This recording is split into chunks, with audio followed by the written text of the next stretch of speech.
One more. All right, master product review. Remember, the number in front of the y squared or whatever the squared term is always our a. The middle term or the single, not always the middle term if it's in not the right order, but the term with just the one variable is always our b, and then the constant or the number by itself is always our c, right? Recall, please, that we get this number here by multiplying a times c. This number here where I'm pointing, see my little mouse thing, comes from our b. And these two numbers have to both multiply to a times c. So first they have to multiply to a times c. But you're picking the numbers that multiply to 44 that also add to 15. So you're picking the numbers that multiply to 44 that add to 15. Remember, it's easiest to list out all three of these factors. Factors are things that are multiplied together to make a number. And then we talked about signs. If this is a negative sign down here, are these going to be same signs or opposite signs? Yep. After we get our diamond, after we get these two numbers, oh wait, answer my question. If this 44 would have been negative, would these two, the blue numbers, would they be same signs or opposite signs? Opposite, because to multiply to a negative, they'd have to be opposite signs. And then we would be looking at which factors subtract to this number, okay? All right, we fill in our box. Our y squared is our a. No multiplication, but we put our variables here. Notice in the diamond there's no variables. 44 is our c. And then these two can go in either place. The 11 could go on the bottom or the 4 could go on top. Doesn't matter where you put them, it matters how you take the numbers out going out. So, y times y gives me y squared, and there's a y in here and there's a y in the 4y, so going up I can take out a y, right? Going this way, I can take out a y. So y times y is y squared. That works. Fantastic. We always, always, always need to make sure that this right here is working. What we took out and this multiply together, but they're also in common with what's going up and down and sideways, right? Then we can look at this. Okay, so we've got 11y. We have a y out here, and we have a 44. So what number do these two numbers have in common? It's 11. But another way that you could do that is you could go, this is 11y. There's a y out here. What does this need to be? Oh, it would have to be 11, because 11 times y gives me 11 times y. Okay, same thing going this way. If you don't know that this plus 4 is here, but you know this y, and you know that has to be 4y, you can go, oh, well, that has to be a 4. Let's check to make sure that's right. Do both of those have a 4 in common? Yes. Or you can go the other way.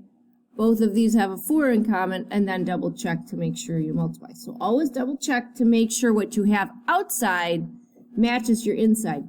Can your inside numbers change? No. Once they're in there, they're in there. Can the outside numbers change to make it work correctly? Yes. Okay? So no changes inside once you get them set. You're just pulling numbers out, and then you write your answer, what you have on top, what you have on the side, next to each other being multiplied. You guys can turn the fans off if you're chilly. Looks like everybody's bunched up. Good? Remember raster product? Okay. So 810.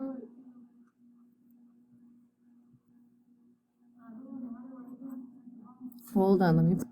All right. These are all our perfect squares. These are good to know, and you'll use this chart. But these are good to know when you're looking at something that you're factoring, that you're breaking into two things that are being multiplied, and you notice one of these numbers in there. If one of these top numbers are in here, the red numbers, you know that you can break it into the black numbers. Okay? And the type numbers. So, is 81 on that chart? Yeah. What is 81? 9. Okay, so here's what's going to happen. Is this c squared? Yes. Yes. So this is a squared term minus a squared term. Yes? Yes.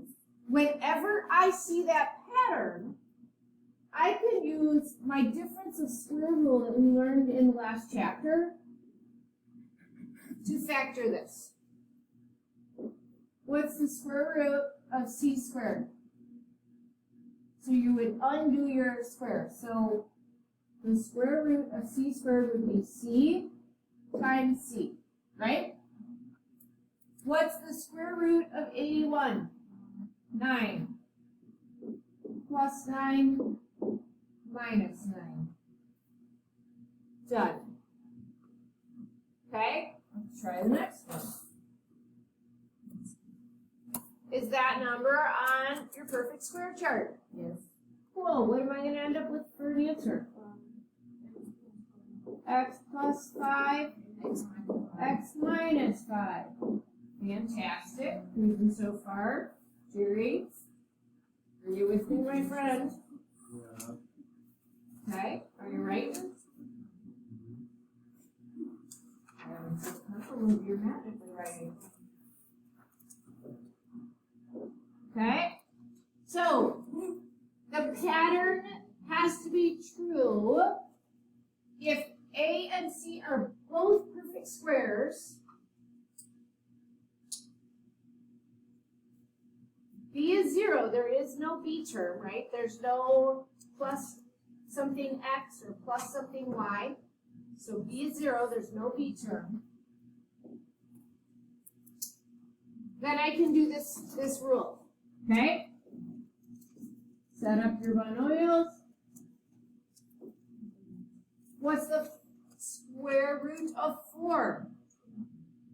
2. What's the square root of B? What's the square root of 121? And this one's going to be 2B minus 11. Good?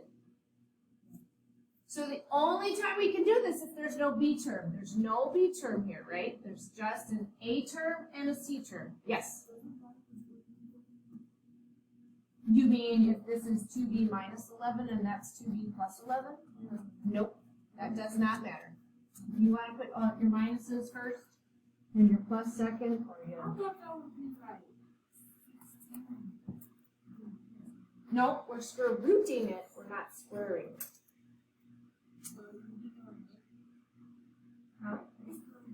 You're undoing the square. Can I do it on this one? Can I do it on this one? No. Is 5 a perfect square? Yeah. No. 5 is in the red numbers on top? No. Nope. 5 is not in the red numbers on top. Does anyone see what we could do? Something we did last week. No, I don't remember. Divide by what? 5. Divide by 5. Nice job, you guys. Okay, so my 5 was on the outside, right? What am I gonna have left on the inside? Ooh, can I take a variable out? Yeah. What? X. 5x. So let's divide by 5x. Remember when we do things to prepare for the next thing? That's why we did this. 5x. And then what's going to be left inside here, when I divide this by 5x, what am I going to have left inside? X to the what power? X to the 7. Nope. Oh, What am I doing? What's my exponent on this one? What's my exponent on this x? X to the 4th power.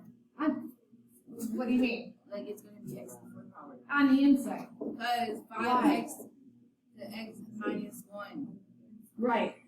So there's a little There's one a here, 1 right remember? there. Yeah. And 5 minus 1 is 4. Yes. Okay? I know, right? If I divide 45x by 5x, what do I get?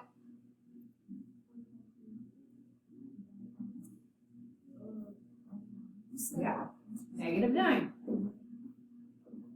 Okay? So now I still have my 5x out here. Is x to the 4th a perfect square? No. Yes. Yeah. It is. It is. She knew that because I delayed in answering you, Paulette. So I give you tells on that. I gotta get rid of them. So if I square root this and square root this, what am I gonna get? So if I square root that, I'm gonna do that. Oh. what's the square root of 4? Square root 2 is 2. Oh, So it's x squared. What's gonna be inside? X squared. X squared minus 2. X squared plus 2. No, wait, never mind. What's the square root of 9? 3. Oh, yeah. It's too easy for you now again? What? It took 30 seconds. The only thing that took long was get rid of the 5x on the bottom. This is going to take us 3 minutes. This took us like. One more. Can I divide? 12 minutes and said 20 Can I divide? What Yes. can I divide by? Yes, 3.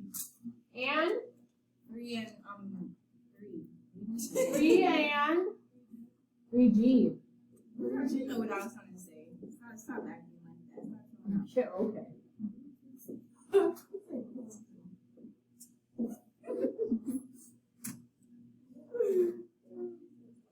What do I get? Oh, I wanted to forget. What do I get when I divide by 3g out? 9 what? 9g to the 2nd power. There you go. And 3g divided by 3g. That's 1. That's 1. Oh. Okay. Because -3 divided by 3 is negative. You're dividing first. I got excited. I put the 2 in there and I wasn't supposed to. So this is like 4. If it's 4, that would be a 2. No, I'm saying like I'm talking about the epsilon. The epsilon is 4.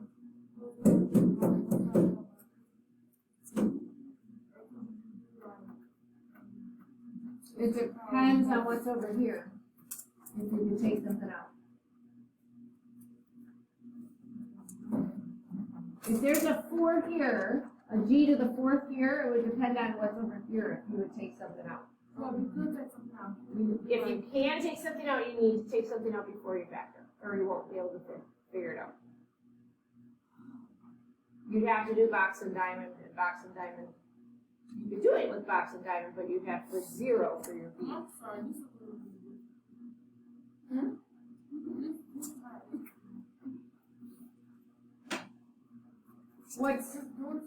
What do you mean? What's 9g squared going to turn out to be? What's 9 square root of 9? 3. What's the square root of g, do you think? G. Look on your chart. The red number 9. Look at your chart. The top number was 9. You didn't write down the chart? Okay. When I look at that, that's 3. The same thing goes over here. If I multiply 3g times 3g, am I going to get 9g squared? Sure. 3 times 3 is 9. G times G is G squared. What's gonna go next? What's the square root of 1? 1.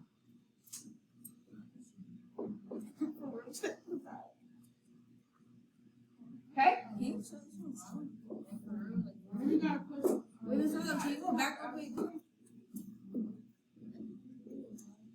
T squared is what?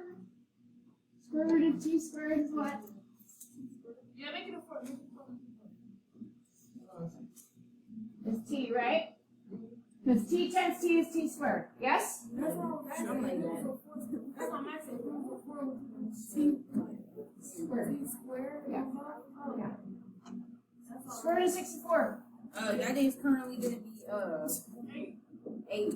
Can't be, bro. Minus plus. Doesn't matter which order the minus and the plus are in. Done. The square don't matter in that situation.